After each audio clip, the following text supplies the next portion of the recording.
Hey guys, welcome to excellence classes a way of success with me Rupesh.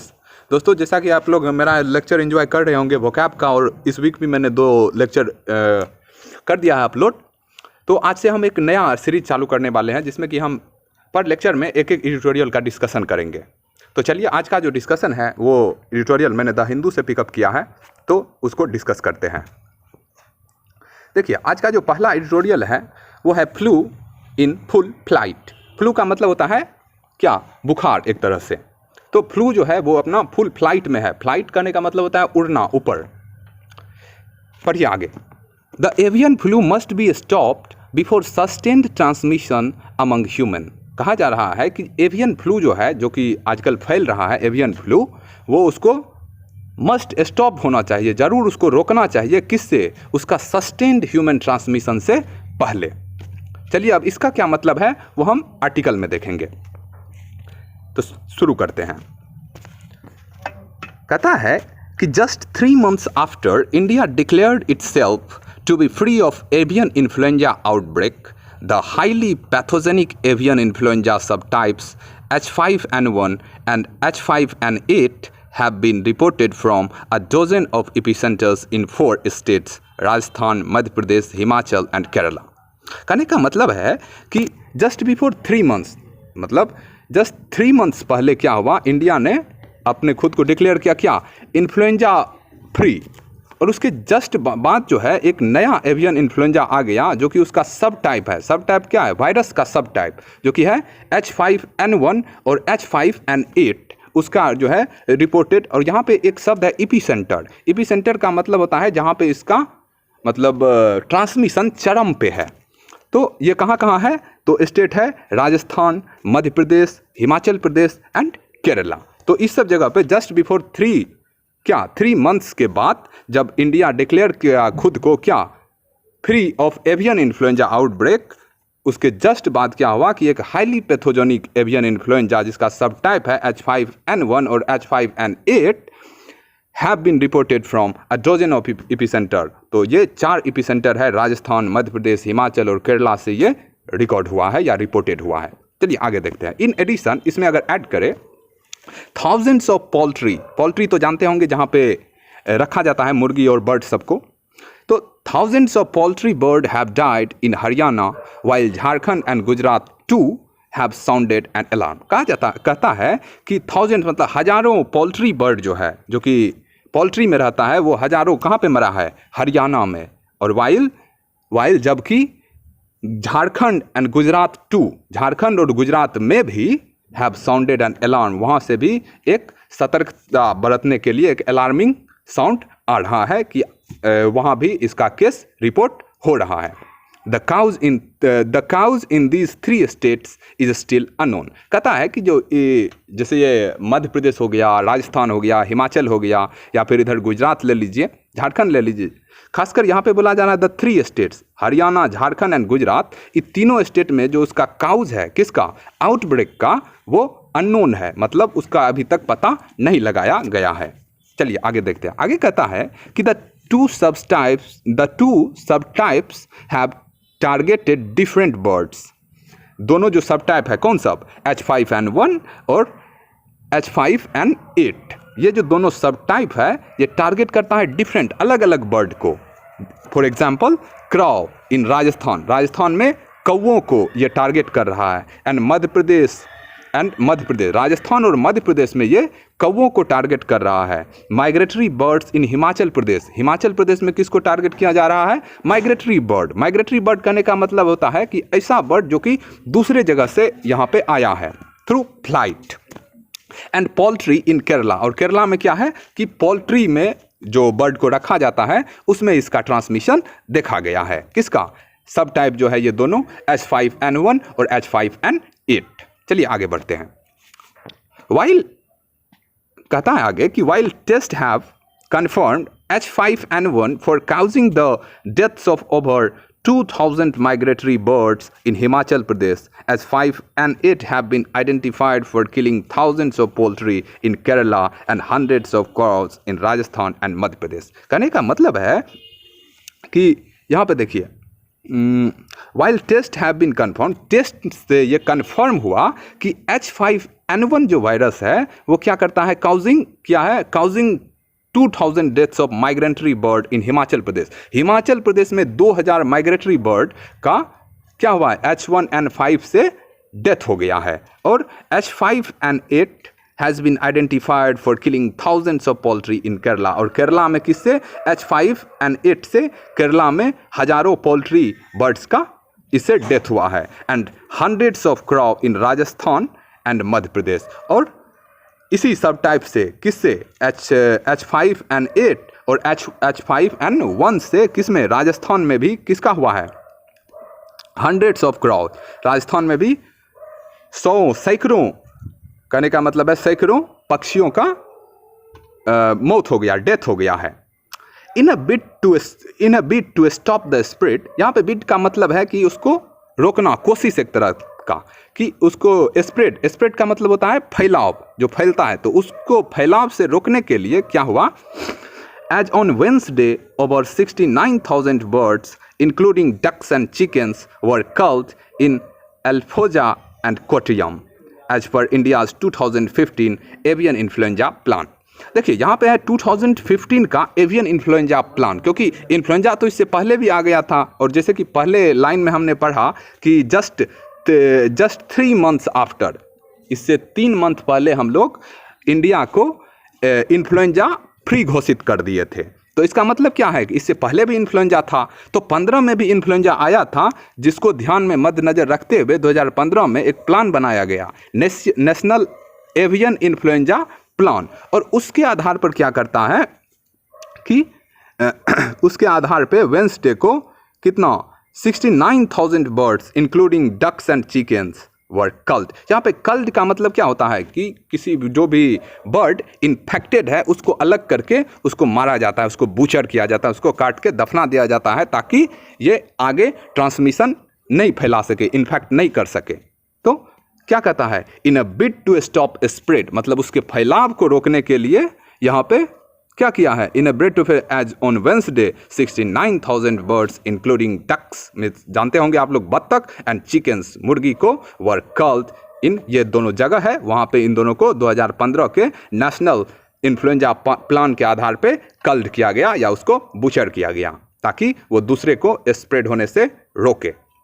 आगे कहता है कि other states have been asked to be vigilant of any unusual deaths और disease outbreak signs amongst birds, particularly migratory ones। कहता है कि other state, अब और सारा भी स्टेट है ना, केवल मध्य प्रदेश हिमाचल ही तो नहीं है, और सारा स्टेट है, तो उसमें क्या है कि other states have been also asked to be vigilant. Vigilant का मतलब होता है सतर्क होना। तो सरकार कह रही है और सब स्टेट को भी कि आप लोग भी सतर्क हो जाइए ऑफ एनी अनयूजुअल डेथ मतलब पक्षी तो वैसे भी मरता है, लेकिन अनयूजुअल डेथ अगर आप कहीं पे देख रहे हैं तो उसको विजिलेंटली देखिए, मतलब सतर्कता से देखिए। और disease outbreak science amongst birds particularly migratory one. अब बोला जा रहा है और स्टेट सबको कि आप विजिलेंट रहिए कि बाहर से जो बर्ड आ रहा है, माइग्रेटरी बर्ड है, उसका कोई अनयूजुअल डेथ हो रहा है तो उसको आप ठीक से देखिए। आगे कहता है कि migratory birds have been largely responsible for long distance transmission of virus into India during winter. कहता है कि माइग्रेटरी बर्ड जो कि प्रवासी पक्षी है वो क्या है, हैव बीन लार्जली रिस्पॉन्सिबल, मतलब सबसे ज़्यादा रिस्पॉन्सिबल कौन है इस ट्रांसमिशन के लिए, तो माइग्रेटरी बर्ड है ये इंडिया में। किसमें, तो विंटर के सीजन में। It then spreads through the local movement of residential birds and poultry। अब देखिए, बाहर से कोई आ गया माइग्रेटरी बर्ड लेकर के, और उसके बाद क्या हो रहा है, it then spreads through local movement. अब यहाँ पे आ गया और यहाँ का जो लोकल पक्षी है उसको वो इन्फेक्ट कर रहा है। तो local movement of residential bird कहने का मतलब है यहाँ का जो लोकल बर्ड है, एंड पोल्ट्री में भी उसको इन्फेक्ट कर रहा है। Movement of main and material from poultry farm too has been caused a further spread। आदमी का भी ना, अब आदमी उसको खाना देता है तो यहाँ पे मटेरियल करने का मतलब है कि उससे जुड़ा मटेरियल, तो आदमी भी इस साइड से उस साइड ले जाता है, तो ये भी एक काउज है किसका, poultry farms too has been a cause of further spread. तो आदमी का मूवमेंट भी इसके स्प्रेड में एक कारण है।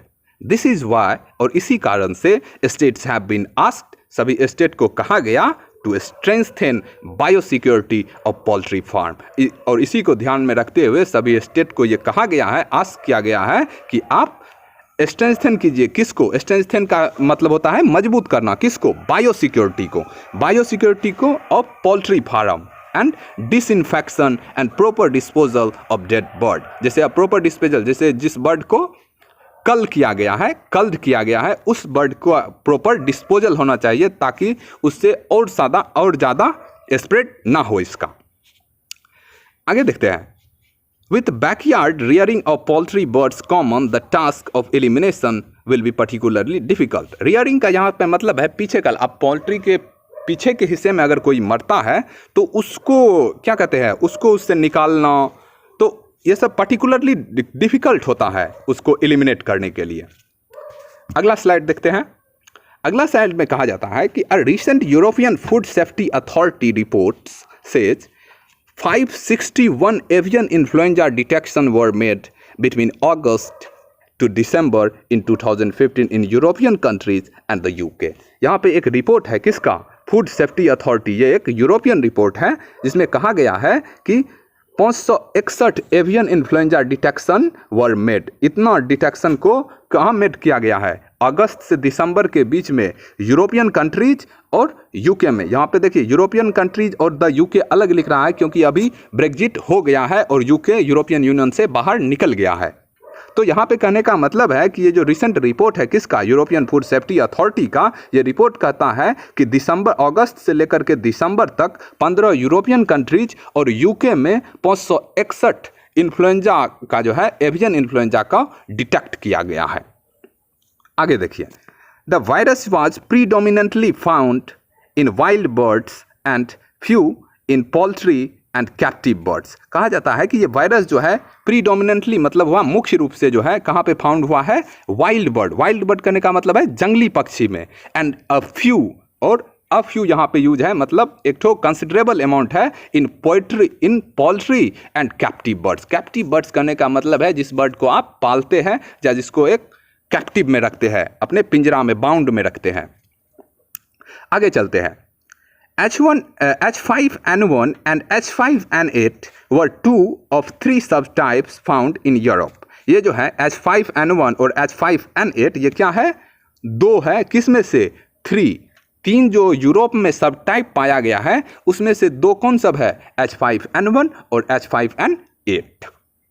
आगे कहता है कि genetic analysis helped confirm the spread from Asia to West Central Europe, suggesting a persistent circulation of virus strain like in a wild bird in Asia. कहने का मतलब है कि ये जो जेनेटिक एनालिसिस होता है ना, उसका कोड का, वायरस का जीनोम सीक्वेंसिंग होता है एक तरह का जिसमें कि उसका एनालिसिस किया जाता है। तो वो एनालिसिस जो कंफर्म कर रहा है क्या? The spread from Asia to west central Europe, मतलब एशिया से स्प्रेड हुआ किस में? वेस्ट सेंट्रल यूरोप में। और ये क्या सजेस्ट करता है? Suggesting a persistent circulation of this virus strain, मतलब इसका लगातार, परसिस्टेंट का मतलब होता है एक मतलब लगातार कंटिन्यूटी भाव में, तो circulation of this virus strain likely in wild bird in Asia. और एशिया में किस में आया है? ये वाइल्ड बर्ड में।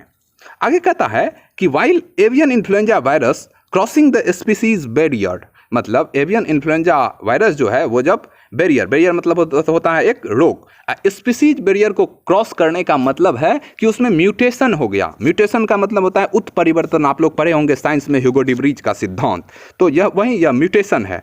तो कहने का मतलब यहाँ पे कह रहा है while avian influenza virus crossing species barrier cross करने का मतलब है वो म्यूटेट कर गया and directly infecting humans happens occasionally. कहने का मतलब है कि ये जो है एवियन इन्फ्लुएंजा वायरस ये क्या है? ह्यूमन को तो वैसे इन्फेक्ट करता नहीं है, लेकिन जब ये स्पीसीज के बैरियर को तोड़ के म्यूटेट कर जाएगा तो ओकेजनली कभी कभार ये देखा गया है कि ये ह्यूमन को भी इन्फेक्ट करता है। Human to human spread has been rare, इसका जो अभी तक का जो है ह्यूमन टू ह्यूमन ट्रांसमिशन ये रेयर रहा है, मतलब बहुत कम ही देखा गया है। बट म्यूटेशन और जेनेटिक रिसॉर्टमेंट, देखिए जेनेटिक रिसॉर्टमेंट, रिसॉर्ट यहाँ से एक वर्ड निकलता है, आप लोग को PDF में मिल जाएगा इसका टेलीग्राम ग्रुप पे। रिसॉर्ट का मतलब होता है एक तरह से टेक शेल्टर्ड, मतलब जैसे कि मैंने लेक्चर में एक वर्ड पढ़ाया था व्हाट अबाउट री। So you can say if you do not have any proper answer to any particular question, then you will have to take resort under what about tree। लेकिन यहाँ पे रिसॉर्टमेंट का क्या है मतलब अलग है। क्या है यहाँ पे रिसॉर्टमेंट का मतलब? बट म्यूटेशन, यहाँ पे रिसॉर्टमेंट का मतलब है mutation of an avian influenza, a virus, and a human influenza A virus in a person can create a new influenza virus A that could likely result in sustained transmission between humans। कहता है कि एक जो ये virus है कौन, genetic virus of influenza A virus and human influenza A virus जो है ये क्या करता है, इन अ पर्सन, एक पर्सन में कैन क्रिएट, क्या क्रिएट करेगा, a new influenza A virus that could likely result in sustain transmission, मतलब वो सस्टेन कर जाएगा किस में, अभी तो वो बर्ड में हो रहा है, लेकिन जब वो ये एक ठो क्रिएट कर देगा क्या, एक नया इन्फ्लुएंजा वायरस ह्यूमन में, तो वो सस्टेन कर जाएगा ह्यूमन बॉडी में भी, और उसके बाद ये ह्यूमन में भी फैलने लगेगा, दस increasing the risk of a pandemic influenza. जैसे कि आप लोग देखे होंगे कि जब कोरोना वायरस आया था तो उसको भी बोला जा रहा था कि चाइना के वेट मार्केट से किसी जानवर से ही वो म्यूटेट हुआ है, तो इसमें भी वो पक्षी से भी म्यूटेट होके एक नया तरह का वायरस ह्यूमन में आ सकता है। यहाँ पे कहने का मतलब यही है, रिसॉर्टमेंट। तो a virus that could likely result in sustained transmission between humans, thus increasing the risk of pandemic influenza। अब यहाँ से अगर कोई नया वायरस निकल जाता है वो म्यूटेट करके, और ह्यूमन टू ह्यूमन ट्रांसमिशन अगर स्पीड से R0 का वैल्यू बढ़ जाता है, तो ये एक नया पेंडेमिक आगे में आ सकता है, जैसे कि अभी कोरोना वायरस आया था। हेंस इस तरह all efforts should be directed at stamping out the outbreaks in affected states। इसलिए ये क्या करना चाहिए, all efforts मतलब जितना भी कोशिश है पूरा लगा देना चाहिए, किस में, be direct at stamping out. यहाँ पे स्टैंपिंग आउट एक बढ़िया वर्ड है, आप लोग को PDF में ये सब मिल जाएगा। स्टैंपिंग आउट का मतलब होता है एक तरह से रोकना, तो किसको रोकेगा, the outbreaks in affected states. जहाँ पे अफेक्टेड है, आपको पता होगा कि AFFECT अफेक्ट का मतलब होता है ये एक वर्ब है, और EFFECT जो इफेक्ट होता है वो एक नाउन होता है जिसका अर्थ होता है प्रभाव। तो यहाँ पे कह रहा है कि hence all efforts should be directed eight stamping out the outbreaks in the affected states. It is also important to undertake genome sequencing of virus samples to track the evolution of the virus। जैसा कि मैंने आपको कहा कि एक technique होता है genome sequencing, उसके तहत क्या करता है कि वायरस को मतलब उसका जो जीनोम है उसका सीक्वेंसिंग किया जाता है, और उसके इवोल्यूशन करने का मतलब होता है क्रमिक विकास, अगर हिंदी में कहे तो वायरस भी ना क्रमिक विकास करता है। पहले बर्ड में आया और बर्ड से फिर ह्यूमन में अगर वो म्यूटेट कर जाएगा तो एक तीसरा तरह का वायरस बन जाएगा, तो वो क्या हो गया, इवोल्यूशन के बाद का वायरस। तो इसीलिए ताकि वो इवॉल्व नहीं हो सके और एक नया वायरस में म्यूटेट ना हो, इसके लिए सभी स्टेट को उसको स्टैंपिंग आउट करने के लिए all efforts should be made किया जाना चाहिए। ये तो ये था आज का डिस्कशन, आशा है आपको बढ़िया लगा होगा, और इसका वर्ड भी मैंने यहाँ पे दे दिया है, आप लोग को PDF में मिल जाएगा। और thank you for watching and thank you for your time, I hope you enjoyed. तो अगले दिन हम फिर लेके आएंगे नेक्स्ट एडिटोरियल। Thank you.